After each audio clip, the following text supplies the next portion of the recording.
The death of a character can often be one of the most significant parts of any story being told, whether it's manga, anime, movies, novels, or whatever.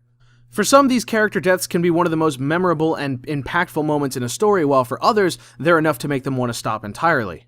Game of Thrones, JoJo's Bizarre Adventure, Berserk, Fist of the North Star. Each of these stories carries a lot of weight behind each of the different characters' lives, and ultimately, when they come to an end, becomes something that everybody talks about. Another series very well known for killing off many of its characters is none other than Attack on Titan. Whenever I heard about it before watching it for myself, everybody could only say the following things. Oh my god, so many characters die, everybody dies, everybody's dying all the time, no one's safe. Naturally, coming off of the heels of things like Battle Royale, I went into this expecting just that. By the end of the first episode, we see Eren and friends barely survive the Titans invading their town while his mother is eaten alive. Coupled with all of the other innocent characters that get eaten along the way, you pretty much understand that this is going to be how things are. By the time episode 5 rolls around, Eren and friends are now in the field ready to face the Titans themselves, and wouldn't you know it, they get wiped out too. Now, as I mentioned, this is already par for the course for my expectations, but I guess what really caught me off guard was after building up Eren and his story for all this time, suddenly this happens. And then this happens.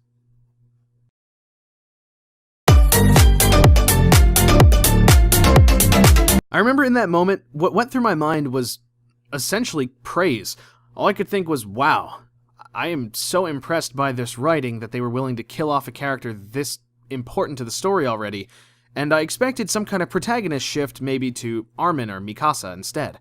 So after all the others managed to barely get by, still losing people along the way, you can only imagine my surprise when suddenly, after all the shenanigans are over, this happens.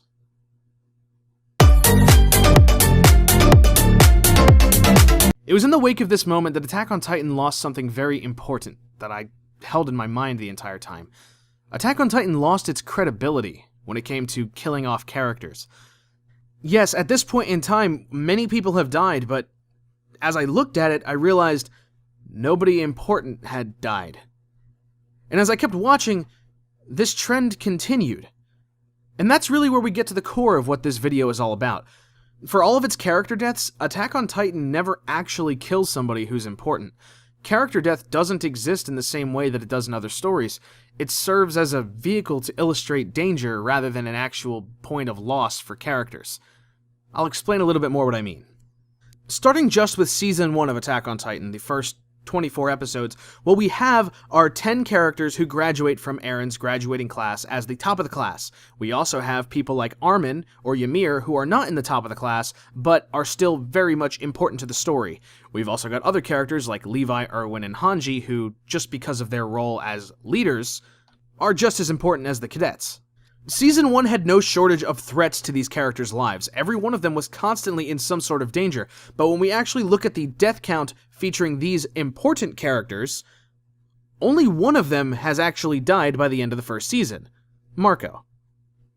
Now at this point in time, you'd probably think, man, these guys are overdue for another death sometime, but it doesn't change. Rather than killing off any of these main characters, Isayama's writing style commits itself to introducing new characters that you can develop a small bond with, and then killing them off instead to illustrate, again, just how dangerous all of this really is. Take a look at the female Titan arc, for example.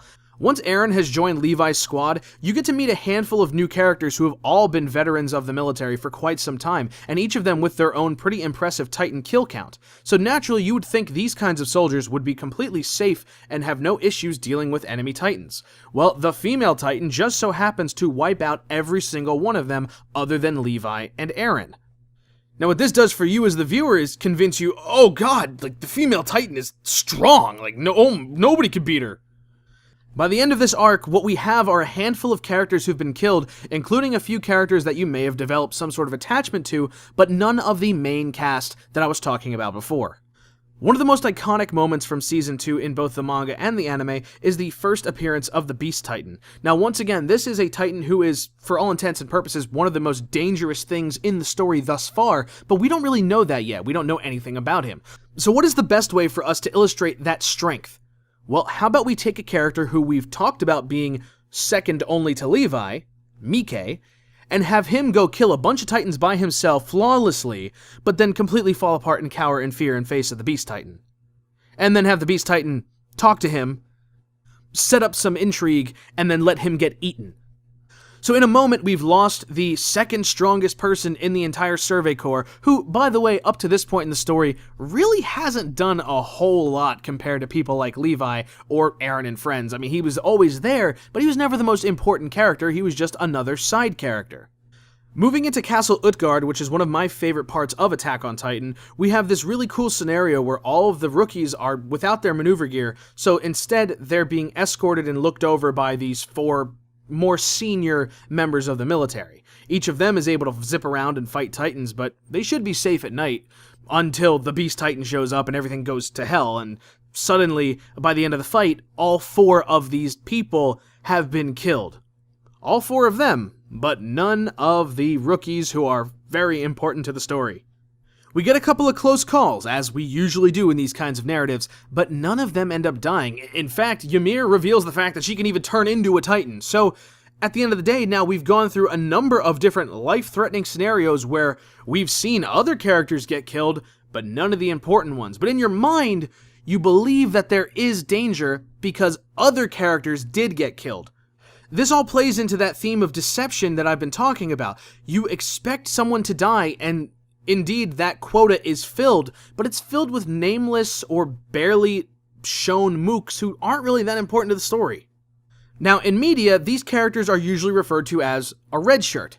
This comes from Star Trek, where the characters wearing red shirts that would go on the different planets with Kirk and friends would end up being killed to illustrate, oh no, things are dangerous. This is a very commonly used tactic in all forms of media, but the problem is, people believe Attack on Titan is just like your Game of Thrones, is just like your Battle Royale. You expect nothing less at this point. You expect someone important to be killed off soon, because this world has been illustrated as being so dangerous that you can't fathom that everyone's just going to keep coming out of this alive somehow. But they do. By the time we reach the end of Attack on Titan Season 3, these same principal important characters that I've been talking about, Eren, friends, the leaders, all these different characters are almost all there for the final battle except for Ymir. What we get are 2 different groups. The main Survey Corps unit that's going to fight Zeke, and Eren's unit that is going to support him while he battles Reiner. Isn't it convenient that when the Survey Corps is about to go on a final push to fight Zeke, and are being told that every one of us are going to die, it just so happens to exclude all of Eren's friends. By the time the battle is over, the final death count of this single conflict is huge. But when we look at our character list, it's only 2. 2 characters of our most important characters list don't come out of this battle alive. Everyone else is totally fine. Wow. Yeah, Attack on Titan, as it turns out, does not actually kill everybody. In fact, it only kills you if you aren't important. At that point, you might as well just give up in advance, but unless you serve some sort of important plot point, you get a few more minutes of being alive until they kill you later. Everyone else? Well, enjoy the plot armor that you're going to carry until the end of the series. Now at this point I'm going to talk about the manga a little bit, and I understand some people probably don't read it, so this is your moment to skip ahead or look away so you don't get it spoiled for you. But in the Attack on Titan manga, at the time of making this recording, has 117 chapters. A number of years have passed since the end of where Season 3 should leave off. A lot of things have happened. A lot of characters have come and gone. And now, at this point in time, all these years later, we finally have an additional character to add to the death toll. Sasha. Sasha has been killed. That leaves just John and Connie as the 2 people who aren't super important, but still important enough to be around still.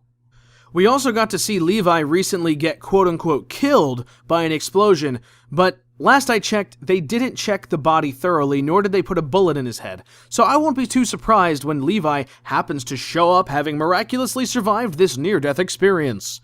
But hey, that's just how Attack on Titan is. If you're not a red shirt, you're gonna be fine. That aside, Attack on Titan still remains one of my favorite series. There's a reason I've been reading it every month since I started back in 2013 or 14 or whenever I began, and I don't intend to stop. I really enjoy Attack on Titan's writing, and I feel like, as far as narrative goes, it's got an incredibly well-developed story. I also think that in the very near future, we're going to see the end of a few more characters, but up to this point, well, they've had a pretty good run. Until next time, this is Standpie. I hope you've enjoyed listening to me ramble about this subject. If you enjoy other videos like it, I do have some other anime-related discussion topics here on the channel, like whether or not Jonathan Joestar could survive the events of Castlevania. Whatever you may be into, I hope you'll check something out and stick around. As always, if you liked the video, please do click like to let me know, and of course subscribe and turn on the notification bell if you haven't already. Also, please leave a comment. I love hearing them. Special thanks to all of my patrons who have been so gracious as to continue supporting me for all this time, and to all of you who are interested in being one, visit patreon.com/standpie. Beyond that, I hope to see you next time, and hope that you'll tune in for my next crazy video about who knows what. Arrivederci. I'll see you then.